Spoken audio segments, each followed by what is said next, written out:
बाबू, आज कितना शॉपिंग करेंगे? क्या क्या खरीदना है? अरे बाबू, 2 दिन बाद हमारी सगाई है ना, तो मैं तुम्हारे लिए सबसे महंगी वाली सोने की हार खरीदूंगा। सच में, तुम्हारे लिए कुछ भी।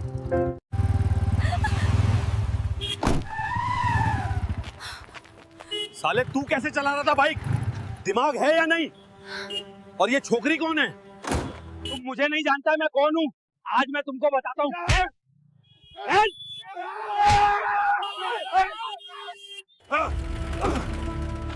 तुम्हारी हिम्मत कैसे हुई मेरे मंगेतर को हाथ लगाने की? आज मैं तुम्हें तुम्हारी हद याद दिलाती हूँ। मैडम, मुझे माफ कर दीजिए, मैं आपको पहचान नहीं पाया। प्लीज मैडम, मुझे माफ कर दीजिए। हाँ, लो लो जल्दी लिखो। सर, ये केस अर्जेंट है। अरे कोई उसे पकड़ो जल्दी। रुको बेटा, वीडियो को पूरा जरूर देखना, तभी तुमको पूरी कहानी समझ में आएगी। आखिर वो औरत कौन थी जिसके सामने एक सख्त इंस्पेक्टर घुटनों पर बैठ गया और गिड़गिड़ाकर माफी मांगने लगा? आखिर ऐसी क्या सच्चाई थी उस लड़की में जिसने पूरी पुलिस फोर्स को हिलाकर रख दिया? वीडियो को लास्ट तक देखना और वीडियो को लाइक करके चैनल को सब्सक्राइब जरूर कर देना। तो चलो चलते हैं कहानी की तरफ। दोपहर का वक्त था जिसमें हवा को चीरती हुई एक भारी भरकम चमचमाती हुई काली रॉयल एनफील्ड बुलेट भागी जा रही थी। बाइक चला रहा था आर्यन मिश्रा, जो पेशे से आर्किटेक्ट था लेकिन दिल से किसी हीरो से कम नहीं था। चौड़े कंधे, आंखों में शरारत और चेहरे पर एक ऐसी मुस्कान जिसे देखकर किसी का भी दिन बन जाए। उसके पीछे बैठी थी एसपी काजल मिश्रा, लेकिन आज वह एसपी नहीं थी। आज उसने अपनी खाकी वर्दी को खूंटी पर टांग दिया था। आज वह बस काजल थी। उसने एक हल्की पीच रंग की कुर्ती पहन रखी थी। उसने अपने हाथ आर्यन के कंधों पर नहीं बल्कि उसकी कमर में कसकर डाल रखे थे और अपना सिर हल्का सा उसकी पीठ पर टिका दिया था। आंखें बंद थीं और चेहरे पर एक सुकून भरी मुस्कान थी। आर्यन ने बाइक चलाते हुए थोड़ा जोर से कहा, ओए मैडम, आंखें बंद करके क्या किसी मुजरिम का सपना देख रही हो? काजल ने आंखें खोले बिना ही उसकी पीठ पर हल्का सा मुक्का मारा। चुप करो, मुजरिम तो तुम हो, आर्यन ने नाटक करते हुए कहा। मैंने क्या किया? काजल ने उसकी पीठ पर अपनी ठुड्डी टिकाते हुए कहा। दिल चुराया है और क्या? ओ हो, ये हुई ना बात। आर्यन खिलखिलाकर हंस पड़ा। तो बताओ, इस मुजरिम को क्या सजा मिलेगी मैडम एसपी? काजल ने सोचते हुए कहा। सजाए मौत नहीं, वह कम है। तुम्हें मिलेगी उम्र कैद मेरी जिंदगी की जेल में। हाँ, कबूल है जज साहिबा, खुशी खुशी कबूल है। वैसे यह जेल 2 दिन बाद शुरू हो रही है ना? काजल मुस्कुरा दी। हाँ, 2 दिन, सिर्फ 2 दिन। 2 दिन बाद उसकी और आर्यन की सगाई थी, उसकी जिंदगी के सबसे खूबसूरत दिन। घर का हाल तो पूछो ही मत। ऐसा लग रहा था जैसे घर में कोई शादी महोत्सव चल रहा हो। दूर दूर की चाचियां, मामियां, बुआ सबने डेरा डाल रखा था। सुबह से रात तक हल्दी, मेहंदी, गाने बजाने और यह लाना है वो लाना है कि बातें होती रहती। माँ तो जैसे हवा में उड़ रही थी। काजल को पिछले 1 महीने से एक बड़े रैकेट के पीछे भागते भागते सांस लेने की फुर्सत नहीं मिली थी और आज उसने जबरदस्ती 2 दिन की छुट्टी ली थी। अभी घर से निकलते वक्त भी माँ ने उसे 100 हिदायतें दी थी। और सुन, शॉपिंग करने जा रहे हो ठीक है, पर अंधेरा होने से पहले घर आ जाना। तुझे पता है ना, सगाई से पहले लड़की को ज्यादा बाहर नहीं निकलना चाहिए, नजर लग जाती है। काजल को इन बातों पर हंसी आती थी। नजर लगेगी एसपी काजल मिश्रा को। उसने सोचा था जिसके नाम से शहर के गुंडों को नजर लग जाती है, लेकिन वह मां से बहस नहीं कर सकती थी। वह तो बस इस घर के किचकिच से कुछ देर के लिए आजाद होना चाहती थी। आर्यन के साथ सिर्फ वो और आर्यन। वैसे आर्यन ने उसे उसकी सोच से बाहर निकाला। घर पर जो तमाशा चल रहा है, मेरा मतलब है जश्न, उसे छोड़कर भागने का आइडिया किसका था? काजल ने शान से कहा, मेरा। क्यों, तुम्हें अपनी होने वाली बीबी का हुक्म मानना पसंद नहीं आया? आर्यन ने शरारत से कहा। अरे बहुत पसंद आया। वैसे भी मुझे पता है तुम शॉपिंग के बहाने निकली हो। असली मकसद तो मेरे साथ बाइक पर घूमना था, है ना? हो सकता है। अच्छा, एक बात सीरियसली बताओ, सगाई के बाद तुम ऐसी ही सख्त रहोगी या थोड़ा नरम पड़ोगी? मतलब मेरे दोस्त पूछ रहे थे कि भाई, तेरी बीवी तो एसपी है, घर में भी परेड कराएगी क्या? काजल को जोर से हंसी आई। तो तुमने क्या कहा? मैंने कहा भाई, परेड तो रोज होती है प्यार की। काजल मुस्कुराई। बहुत चालू हो, लेकिन हाँ, अपने दोस्तों से कह देना कि होशियार रहें। और तुम भी कान खोलकर सुन लो, मिस्टर आर्यन मिश्रा, अगर सगाई के बाद तुमने गीला तौलिया बिस्तर पर फेंका, ओहो तो, आर्यन ने हंसते हुए पूछा तो। काजल ने मजाक में कहा, तो उसी तौलिए से तुम्हारा गला घोंट दूंगी। आर्यन ने डरने का नाटक किया। बाप रे, सीधा मर्डर, कोई एफआईआर नहीं, कोई गिरफ्तारी नहीं। काजल ने कहा, होने वाले पति के लिए इतना तो कर ही सकती हूं, सीधा सजा। हाँ, आर्यन की हंसी पूरी सड़क पर गूंज गई। मान गया मैडम, तुम घर में भी एसपी ही रहोगी। वैसे एक बात कहूं, कहो, मुझे तुम ऐसी ही पसंद हो, बिल्कुल तूफान की तरह। काजल ने उसकी कमर में अपनी पकड़ और मजबूत कर ली। तो मतलब मैं तुम्हारी जिंदगी का तूफान हूं? बिल्कुल, आर्यन ने कहा, और मैं वो खुशनसीब इंसान हूं जिसे इस तूफान से प्यार हो गया है। काजल कुछ नहीं बोली, उसने बस अपना सिर उसकी पीठ पर और गहरे से टिका दिया। ये आदमी, यह उसे जानता था, यह उसे समझता था, यह उसकी वर्दी के पीछे की काजल से प्यार करता था। और क्या चाहिए था उसे? मॉल तक जाने वाला रास्ता जैसे जैसे करीब आ रहा था, सड़क पर भीड़ और शोर दोनों बढ़ता जा रहा था। गाड़ियों के हॉर्न, लोगों की आवाजें। वो लोग शहर के सबसे बड़े मॉल की तरफ जा रहे थे। बस पहुंचने वाले हैं, आर्यन ने कहा। वैसे अंगूठी तो माँ और तुम्हारी माँ ने मिलकर पसंद कर ही ली है। तुम्हें कुछ और लेना है? कोई ड्रेस देख लेंगे, काजल ने कहा। मुझे शॉपिंग से ज्यादा बस ये अच्छा लग रहा है कि मैं तुम्हारे साथ हूं। आर्यन ने बाइक का हैंडल घुमाते हुए कहा, मॉल वॉल छोड़ो, कहीं लॉन्ग ड्राइव पर निकल जाए, समंदर किनारे। अरे नहीं माँ, मार डालेगी। कहाँ है, जल्दी आने को, नजर लग जाएगी। हाँ हाँ, तुम्हें नजर लगेगी। अच्छा ठीक है, चलो जल्दी से शॉपिंग खत्म करते हैं, फिर घर लौटते हुए तुम्हारी फेवरेट वाली आइसक्रीम खाएंगे। डील डबल डील, काजल ने कहा। वह दोनों हंस रहे थे। उन्हें नहीं पता था कि अगले ही पल उनकी यह हंसी, यह सुकून सब गायब होने वाला था, क्योंकि तूफान तो अब आने वाला था। मॉल के एंट्रेंस से ठीक पहले सड़क के किनारे, जहां शाम होने से पहले अक्सर गरीब गुरबा लोग अपनी छोटी मोटी दुकानें, ठेले लगाकर खड़े हो जाते थे, वहां आज कुछ ज्यादा ही हलचल थी, भीड़ जमा थी। आर्यन ने बाइक धीमी करते हुए कहा, क्या हो गया वहां? काजल ने, जो अब तक आर्यन की पीठ में छुपी हुई थी, सिर उठाकर सामने देखा, और जो देखा उसे देखते ही उसके चेहरे की वह सुकून भरी मुस्कान, वो चुलबुलापन, सब एक पल में जम गया। सामने 4-5 पुलिसकर्मी थे, वही खाकी वर्दी, वही हाथ में डंडे, और वह सब मिलकर एक गरीब बुजुर्ग ठेले वाले को घसीट रहे थे।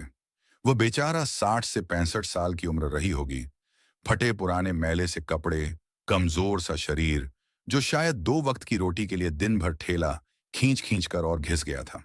उसके ठेले पर कुछ सब्जियां थीं, टमाटर, आलू, प्याज, जो अब जमीन पर बिखर रही थीं। पुलिस वाले उसके ठेले को जबरदस्ती उठाकर एक बड़ी सी सरकारी वैन में पटक रहे थे, और वह बुजुर्ग, वह रो रहा था, हाथ जोड़कर उन पुलिस वालों के पैर पकड़ने की कोशिश कर रहा था। साहब रहम करो, मत करो ऐसा। उसकी आवाज भीड़ के शोर में दब रही थी। साहब, ये ठेला मेरी रोजी रोटी है, बाल बच्चे भूखे मर जाएंगे। साहब मत लीजिए, 150 ले लीजिए साहब। आर्यन ने बुलेट को पूरी तरह रोक दिया। उसके मुंह से निकला, यार ये क्या बदतमीजी है, गरीब आदमी को ही सताना होता है बस। उसने काजल की तरफ देखा। काजल का चेहरा वह सख्त हो गया था। तभी बुलेट के ठीक आगे खड़े एक हवलदार ने, जो डंडा घुमा घुमाकर भीड़ को कंट्रोल करने का नाटक कर रहा था, आर्यन की बाइक को देखा। वो अकड़ कर बोला, ए छोकरा, दिखता नहीं, आगे सायरन वाली गाड़ी खड़ी है, क्या तमाशा देख रहा है? चल पीछे हट, गाड़ी पीछे ले। आर्यन कुछ बोलता, इससे पहले ही उस हवलदार ने शायद अपना रौब जमाने के लिए अपना डंडा उठाया और बुलेट के अगले हिस्से पर, फ्रंट मडगार्ड पर जोर से मारा। आर्यन का पारा चढ़ गया। वह गुस्से में बोला, अरे ये क्या तरीका है, ध्यान से मारो, ये सरकारी गाड़ी नहीं है जो मुफ्त में मिली है, खरीदी है। हवलदार को यह बात चुभ गई। ओहो, जुबान लड़ाता है। वह आर्यन की तरफ बढ़ा, अभी बताता हूं किसकी गाड़ी है, चल कागज निकाल। कागज क्यों निकालूं, मैंने सिग्नल तोड़ा है क्या? आर्यन भी अड़ गया। पीछे से काजल की आवाज आई, आर्यन शांत। वो धीरे से बुलेट से उतरी, बिल्कुल शांत। उसने अपना पीच रंग का दुपट्टा कंधे पर ठीक किया। वह उस हवलदार की तरफ बढ़ी। आप लोग ये क्या कर रहे हैं? हवलदार ने उसे ऊपर से नीचे तक घूरा और सोचा, खूबसूरत लड़की है, अच्छे कपड़े पहने हैं, लगता है किसी अमीर बाप की बेटी है जो गरीबों के लिए हमदर्दी दिखाने आई है। उसने तुनक कर कहा, मैडम आप अपने काम से काम रखो, यहाँ रोज का तमाशा है। ये लोग यहाँ ठेला लगाकर पूरा रास्ता जाम कर देते हैं। चलो हटो यहाँ से, अपना काम करने दो। काजल ने एक ठंडी तार पर डाली। अभी तक उसने अपनी पहचान नहीं बताई थी, वह बस एक आम नागरिक की तरह बात कर रही थी। काजल ने कहा, रास्ता तो आप लोगों ने रोका है और वह बुजुर्ग आदमी आपसे भीख मांग रहा है। आप उसका ठेला ले जाने के बजाय उसका चालान काट सकते थे। उसका सामान, उसकी रोजी रोटी को ऐसे सड़क पर फेंकने की क्या जरूरत थी? हवलदार हंसा। ओहो, तो मैडम आज हमें कानून सिखाएंगी। वाह, वो बाकी पुलिस वालों की तरफ देखकर हंसा। अरे सुनो रे, आज हमें मैडम से कानून का पाठ पढ़ना है। बाकी सब भी हंसने लगे। काजल चुप रही, उसका चेहरा भाव शून्य था।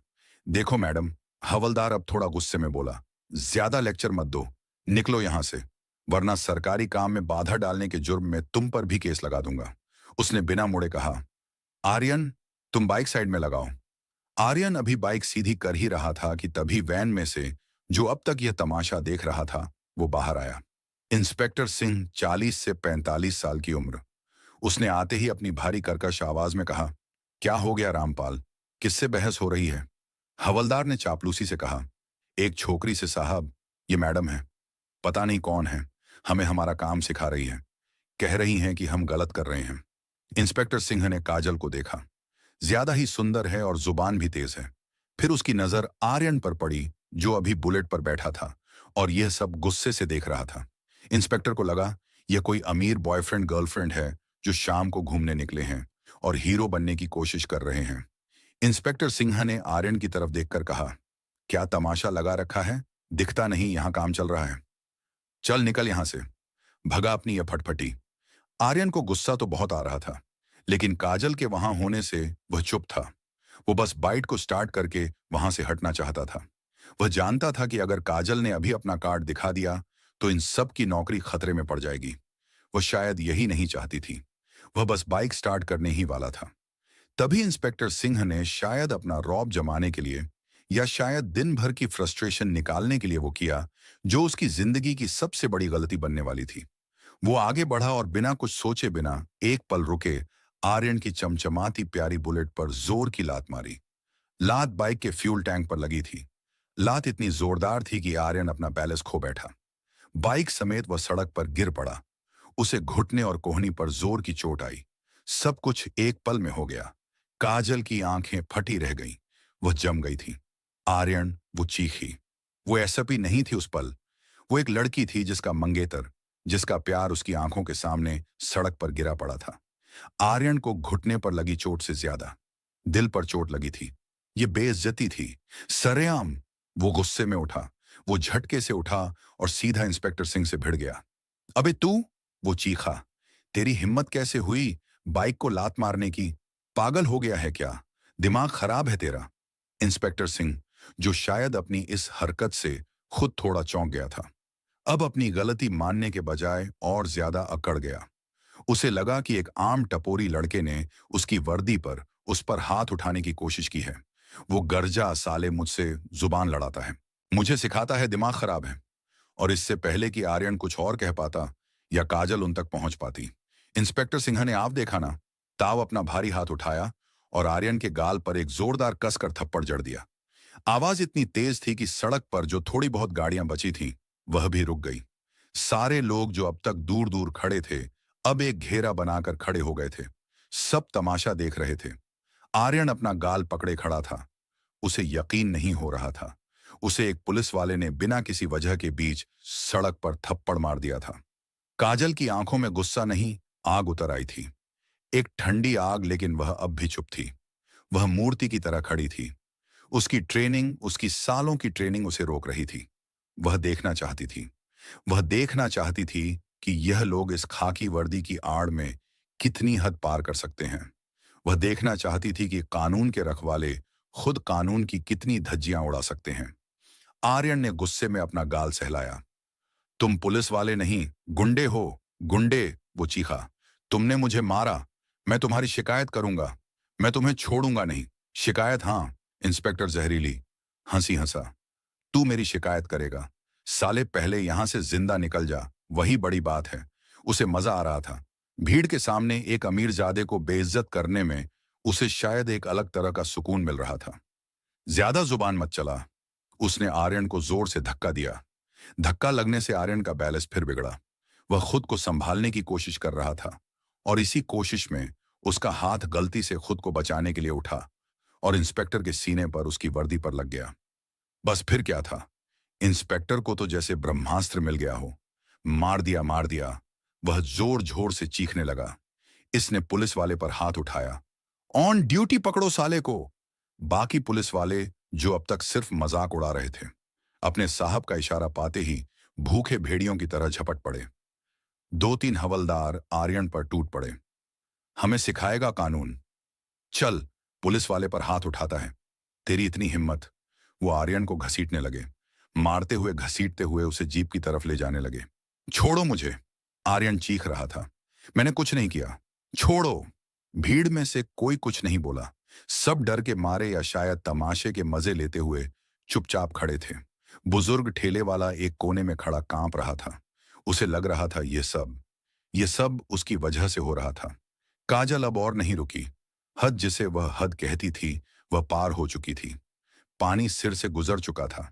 यह सिर्फ कानून का मजाक नहीं था, यह उसके प्यार की बेइज्जती थी।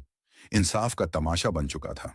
जिस पल उन हवलदारों ने आर्यन का कॉलर पकड़कर उसे घसीटा, काजल के अंदर का सन्नाटा टूट गया। उसने पर्स नहीं खोला, उसने फोन नहीं निकाला। उसने सिर्फ एक शब्द कहा, अपनी उसी ठंडी लेकिन किसी लेजर से भी ज्यादा पहनी आवाज में, रुको। वो चीखी नहीं थी, लेकिन उस एक शब्द में इतना दम था, इतनी अथॉरिटी थी कि जिन पुलिस वालों ने आर्यन को पकड़ रखा था, उनके हाथ एक पल के लिए, बस एक पल के लिए ढीले पड़ गए। वह सब रुक गए जैसे किसी ने स्टैच्यू बोल दिया हो। इंस्पेक्टर सिंह ने पलटा। वह अभी भी नशे में था, वर्दी के नशे में। क्या है वो गर्जा? अब तू भी जाएगी अंदर, अपने बॉयफ्रेंड के साथ हवालात की हवा खाएगी। यह उसकी आखिरी गलती थी। काजल धीरे धीरे कदम बढ़ाती हुई उनकी तरफ आई। भीड़ अपने आप हटती गई, जैसे किसी रानी के लिए रास्ता बन रहा हो। वो आकर ठीक इंस्पेक्टर सिंह के सामने खड़ी हो गई। उसकी आंखें वो सीधी इंस्पेक्टर की घमंड से भरी आंखों में देख रही थी। इंस्पेक्टर जो अब तक रौब में था, एक पल के लिए, बस एक पल के लिए हिचकिचाया। इन आंखों में कुछ तो था। ये किसी आम लड़की की आंखें नहीं थीं। इनमें ना डर था, ना आंसू। इनमें आग थी, एक ठंडी, सब कुछ जला देने वाली आग। काजल ने शांति से अपना हैंडबैग खोला। आर्यन, जो अब भी 2 हवलदारों की ढीली पकड़ में था, हाँफ रहा था। काजल या लोग? काजल ने हाथ के इशारे से उसे चुप कराया। उसकी नजरें वह एक पल के लिए भी इंस्पेक्टर से नहीं हटी। उसने बैग से अपना छोटा सा लेदर का वॉलेट निकाला, उसे खोला और उसमें से अपना आईडी कार्ड निकालकर इंस्पेक्टर सिंह की आंखों के ठीक सामने कर दिया।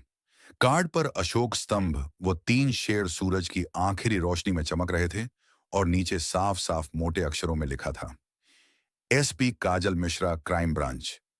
1 पल, 2 पल, 3 पल समय जैसे वहीं रुक गया। इंस्पेक्टर सिंह की आंखें पहले कार्ड पर गईं, एसपी क्राइम ब्रांच। फिर काजल के चेहरे पर गई। यह लड़की फिर वापस कार्ड पर गई, एसपी काजल मिश्रा। यह नाम उसने सुना था। डिपार्टमेंट में इस नाम की दहशत थी। वो लेडी सिंघम जो किसी की नहीं सुनती, वो ये पिंच कुर्ती वाली लड़की है। इंस्पेक्टर सिंह के चेहरे का रंग जैसे किसी ने होली खेलते खेलते उसके चेहरे से सारा रंग खींच लिया हो। सफेद, बिल्कुल सफेद पड़ गया। माथे पर जो अब तक घमंड से तना हुआ था, पसीने की बूंदें उभर आईं। जिस हवलदार ने बुलेट पर डंडा मारा था, उसके हाथ डंडा पकड़े पकड़े ही कांपने लगे। गए आज तो गए काम से। और जिन 2 हवलदारों ने आर्यन को पकड़ा था, उन्होंने आर्यन को ऐसे छोड़ा जैसे उन्होंने किसी मुजरिम को नहीं, बल्कि बिजली के नंगे तार को पकड़ लिया हो। वो डर के मारे 2 कदम पीछे हट गए। काजल ने अपना आईडी कार्ड धीरे से वापस अपने वॉलेट में रखा, वॉलेट को बंद किया, बैग में डाला और फिर उसने अपनी वही ठंडी, किसी रेजर से भी ज्यादा तेज आवाज में पूछा, अब बताओ इंस्पेक्टर, कानून किसे सिखाना है? इंस्पेक्टर सिंह वहीं ठिठक गया। वो कुछ बोलना चाहता था। मैडम, वो उसकी आवाज, उसकी वो भारी कर्कश आवाज अब किसी बकरी की तरह मिमिया रही थी। मैडम, वो तो हम बस ड्यूटी। काजल की आवाज में इस बार इतना ठंडापन था कि इंस्पेक्टर कांप गया। ये ड्यूटी है तुम्हारी। वो आगे बढ़ी। वर्दी पहनकर एक आम नागरिक पर हाथ उठाना ये ड्यूटी है। उसकी बाइक को लात मारना, उसे थप्पड़ मारना, उसे सड़क पर घसीटना, ये तुम्हारी ड्यूटी है इंस्पेक्टर। नहीं मैडम, वो गलती हो गई मैडम। इंस्पेक्टर अब हाथ जोड़ने की कगार पर था। गलती? ये गलती नहीं है इंस्पेक्टर सिन्हा, ये घमंड है। ये इस वर्दी का नशा है जो तुम जैसे लोगों को चढ़ जाता है। वह उस बुजुर्ग ठेले वाले की तरफ मुड़ी जो अब भी एक कोने में खड़ा कांप रहा था। इस कर तुम्हें क्या मिला? कौन सा मेडल मिलने वाला था? इंस्पेक्टर ने हकलाते हुए कहा, मैडम वो ऊपर से ऑर्डर था। अतिक्रमण हटाने का ऑन ऑर्डर काजल, अब लगभग चीख ही अतिक्रमण हटाने का ऑन ऑर्डर था या इंसानियत हटाने का। ऑन ऑर्डर था कि बाइक पर लात मारो। ऑन ऑर्डर था कि एक बेगुनाह लड़के को जो बस तुमसे सवाल पूछ रहा था उसे थप्पड़ मारो। ऑन ऑर्डर था कि उसे पुलिस पर हाथ उठाने के झूठे केस में फंसा दो। इंस्पेक्टर चुप, उसकी जुबान तालू से चिपक गई थी। काजल ने उसकी आंखों में आंखें डालकर कहा, तुमने आज ना सिर्फ इस यूनिफॉर्म की बेइज्जती की है, बल्कि तुमने इंसानियत की भी बेइज्जती की है, और तुम जैसे लोग इस वर्दी के लायक नहीं हैं। इंस्पेक्टर के पैरों तले जमीन खिसक गई। मैडम, बच्चे हैं मेरे, घर परिवार है। मैडम माफ कर दीजिए, गलती हो गई मैडम। माफी? काजल ने कहा, माफी उस बुजुर्ग से मांगो जिसका ठेला तुमने तोड़ा।